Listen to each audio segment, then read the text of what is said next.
Mayong hapon, anay ng Butuan on News Update sa Butuan City Public Information Office. Nahatagan o higayon ang mga aspiring candidates nga mailukar pinaagi sa Aspiring Sangguniang Kabataan Candidates Forum nga gihimo sa Commission on Elections sa SM City Event Center ning syudad.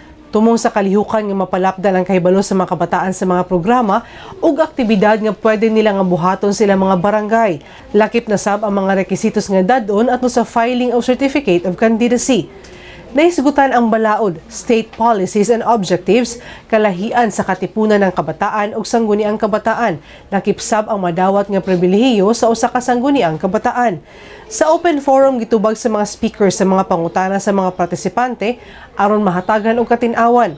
Nagpaabot usab og pasalamat si Attorney Tristan Niyog, City Election Officer sa Butuan City, sa mga barangay kapitan nga nangunay og pahibalo sa mga kabataan nga dunay ingon-ani nga aktibidad.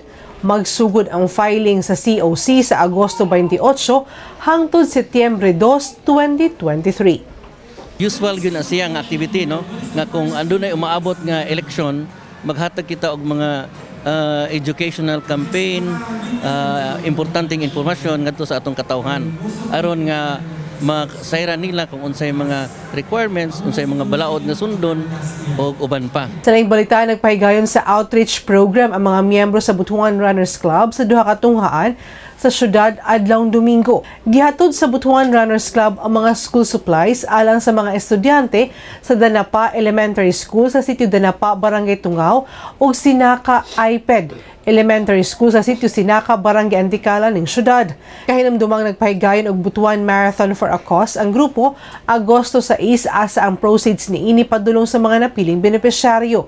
Mapasalamaton ang mga miyembro sa BRC sa walay puas nga suporta sa natigayong Butuan Marathon for a Cause aron mahatod pasab nila ang tabang sa labing mga nanginahanglan. Lauman ang mga mosunod pa nga outreach program alang sa mga tunghaan. Ug mo kato mga updates ni adlaw alang sa ban pa mga updates, i-follow like official Facebook page, TikTok, Instagram ug Twitter account ug subscribe sa YouTube channel sa Butuan City Public Information Office. Ako si Charmaine Awitan. Happy weekend ug daghang salamat.